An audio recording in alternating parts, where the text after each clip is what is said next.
welcome you all in the Science Club of Dodokya School, Rajkot. Today we are going to look at the experiment of science, right? Especially from the sources of energy. But before to look at the experiment, we must have the idea about the energy, right? So basically energy is what? It is the capacity to do work, right? And if we want to classify energy sources, then it can be classified into two major manner. The first one is renewable sources of energy and second one is non-renewable sources of energy. Okay, now we are going to look at the concept of geothermal energy, right? Before to look at the geothermal energy, we must have the idea about the word geothermal. See, geo means what? The earth, and thermal means heat energy, right? So in this particular source of energy, we are going to utilize the heat energy which is present at the surface of earth, which is present at the crust of earth, right? And we are going to use this heat energy to produce electricity, and thus we can have the electricity as a source of energy. Now let us understand the concept of geothermal energy. So basically geo means what? Earth, and the thermal means what? Heat energy, right? So basically in geothermal energy we are going to utilize the heat energy which is present inside the crust of earth, right?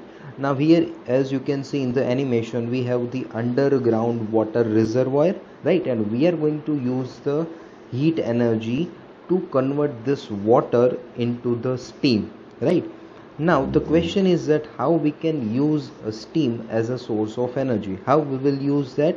So here we have got the assembly for that, right? We are going to use this heat as a source of energy to produce the electricity. Now how we can produce the electricity? So here is the assembly. As you can see that in the animation, the hot water will be converted into steam, right? And that particular steam will be utilized to rotate the turbine, right? So here the most volcanically and technically active regions of the world, as you can see that, and the geothermal energy is basically very less used in the world due to the base load electricity requirement, right? And also it produces the greenhouse gases which are also not good for our environment, right? So there are certain problems associated with this particular geothermal. And now let us look at the concept of wind energy. Now what do you mean by wind? See, wind is nothing but the movement of air, right? When air moves from one place to another place, that is known as wind. So we have on your screen, we have the wind energy, right? The model of wind energy in which it consists of basically a fan, it consists of a dynamo and a vertical column to support the structure of fan and dynamo, right? Now let us understand the working of windmills, right? If you look at this animation, basically it consists of a rotor blade assembly, right? That is, this is the giant machine basically, right? Which we can use to produce the energy in the form of electricity, right? It consists of a dynamo, or you can say it as a generator. As you can see, this is the structure of generator, right? And with generator there are blades which is attached, right? So when wind will strike with this particular blades, what will happen?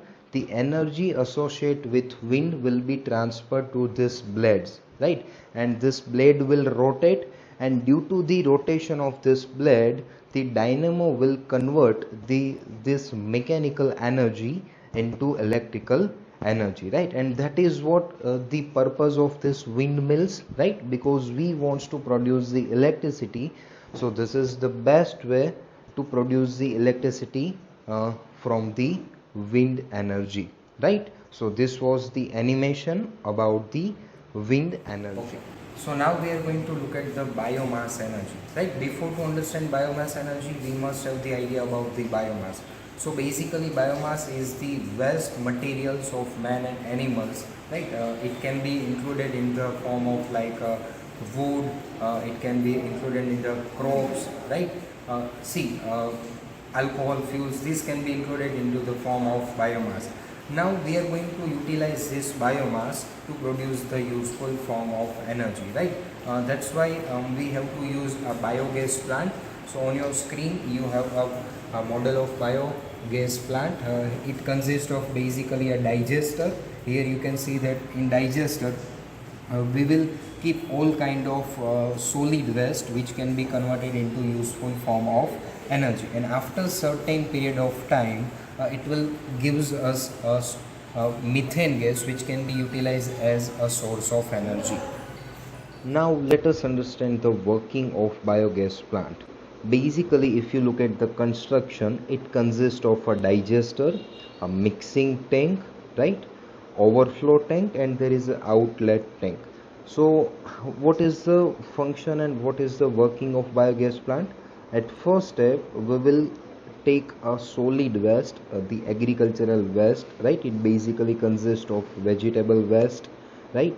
And some of the biomasses which we will keep inside the digester, right? And it will, we have to wait for nearly 2 to 3 weeks based on the quantity of the biomass, right? And once it decomposes inside the digester, it will gives us methane gas, right? And that can be utilized as a source of energy that can be used in a domestic purpose to produce the energy, right? So this was the working of biogas plant. So we have seen types of sources of energy, but one of the most important and ultimate source of energy is considered as the solar energy, right? Basically, how we get the solar energy? See, there are certain processes which is taking place on the surface of sun, right? That is known as nuclear fission and nuclear fusion as well, right? So on the surface of sun there is a process of nuclear fission and fusion, and due to that it will release the radiations. That particular radiations will travel from that particular surface towards the surface of earth, right? That's what we call as a light. So basically light is what? It is a form of energy. It is basically electromagnetic wave, right? So solar energy has certain applications in real life.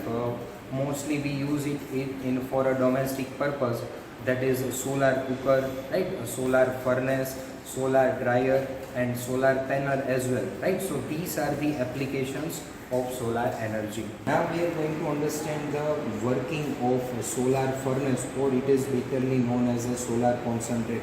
So as you can see in the model, that it basically consists of a concave like a structure which is made up of aluminium material, or it can be made up of concave mirrors, right? Here we have in model we have aluminium material, and basically the structure of this concave kind of concentrator is made up in a manner that it can reflect all the solar radiations at a one point. As you can see that we have placed a container at a point where all the solar radiations will be reflected and they will meet at a particular point, right?